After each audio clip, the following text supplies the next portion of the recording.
Hey, what's up YouTube? Alien Rides here, and today we are checking out the brand new Mercane WideWheel Pro from Fluid Freeride. This is the brand new 2020 model with a bunch of upgrades and improvements over previous generations, and the first time I'm checking out the WideWheel. Now, most commuter scooters are pretty much the same, with just some slight variations between the features, maybe a slightly bigger battery pack or slightly stronger motor, but this one is pretty unique actually.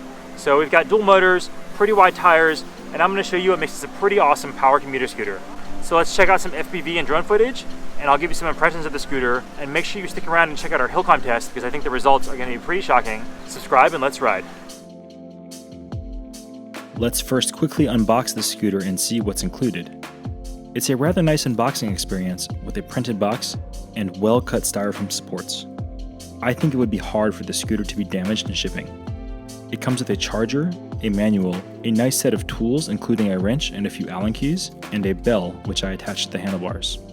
So now onto riding the scooter, and we'll start with some performance and features, then I'll get into some of the subjective stuff about the scooter later.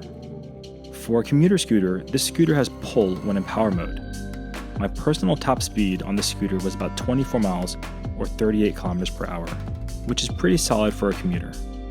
There's also Eco Mode for a more gentle acceleration and lower top speed. Eco Mode maxed out for me at about 19 miles or 30 kilometers per hour. The wheel diameter is 8 inches with a width of 4 inches. These tires are pretty wide, not as wide as the Monster Dualtron Thunder, but wider than typical commuter scooters. These wider tires help you put more traction to the ground when accelerating. This is helpful because this scooter certainly has much more power than a typical smaller commuter scooter. Dual front and rear suspension definitely helps smooth out the ride. It's a very comfortable scooter, but the tires are still solid, so you'll feel a bit of the larger bumps. Overall, I think that the ride quality has a great feeling to it. It's smooth and comfortable, but can also be quite fun at the same time when cruising at its max speed. The rear footrest over the mudguard is a nice touch and a comfortable place to put your rear foot when riding. This new WideWheel Pro 2020 model is packed with upgrades compared to the previous WideWheel model. Some of these upgrades are as follows. It's got a nice smart LCD display which shows your battery, speed, and riding mode. It's got controls for cruise control and the front headlight. The 2020 model comes with reinforced brakes and a reinforced neck and fork. Apparently the older WideWheel had some issues here, so the improvements in structure and material are welcome. There was actually a recall of the 2019 model due to the brakes, but these reinforcements should address that issue. The new WideWheel also has dual brakes for faster stopping. Finally, the larger 48-volt 15-ampere battery should enable slightly faster cruising for a longer range. They suggest a realistic 22-mile range, but likely it's less than that if cruising near top speed. Overall, it's a super fun and stylish scooter to commute on. There's very few scooter manufacturers who are actually investing in aesthetics at this price point, and this is one of the few. It's not a boring rectangle like other scooters. This beauty has curves, and most people say that it looks great. So now let's check out some footage of our hill climb test at California Street. Hey, what's up guys? Alien Rides here, and we are at California Street, the place where we normally do our scooter hill climb test. Now, no commuter scooter has ever made it up this hill, and the closest we got so far was the E2 GT. We almost got to the top. The WideWheel's got a little bit more power, 1,000 watts instead of 700 on the GT, so let's see if we can make it up to the top of the hill. Alright, we are beginning our hill climb test at California Street. This is the first kind of easy section, and then there's 2 harder sections ahead of us. So let's see how the scooter does.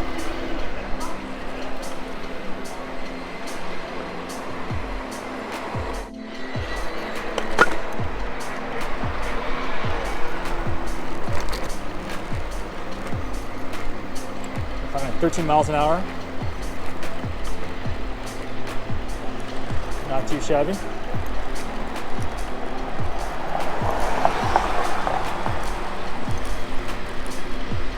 Gonna have to stop here. That's all right. So we have a red. We can keep going. Some acceleration. Now for the steep part. Down to about 10 miles per hour now. 8 miles per hour. 7 miles per hour.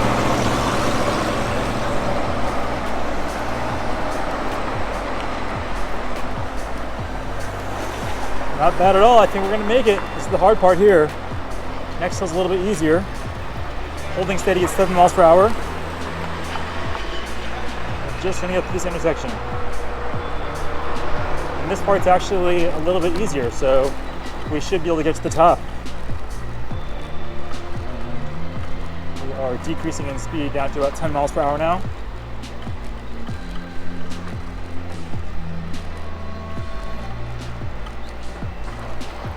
But we're gonna make it for the first time. A commuter scooter conquers California Street. All right.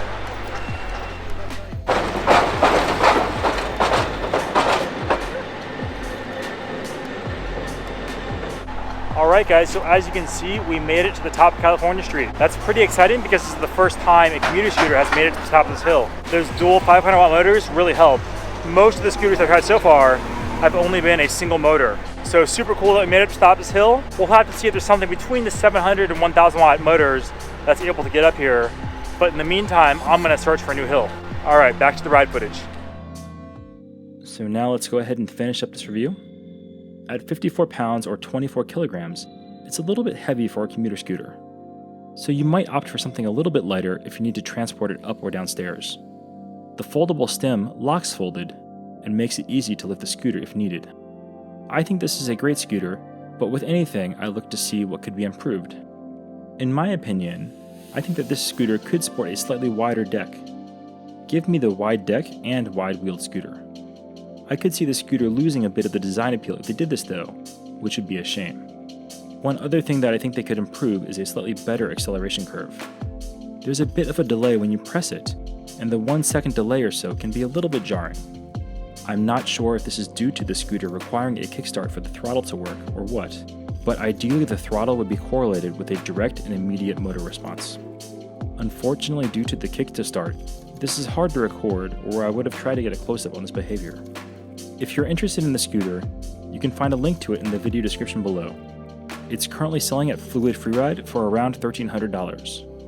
If you've got a little bit more, you might consider the Mantis base model, which is also a great option and will give you a little bit more speed, but is also a bit heavier and bigger as well. I do think that the WideWheel Pro is certainly a better value than something like the Boosted Rev, as you should get much more range with this model. That's all we got for this episode. If you found this episode useful, please like, subscribe, all that good stuff. Thanks so much for watching, and we'll see you all next time.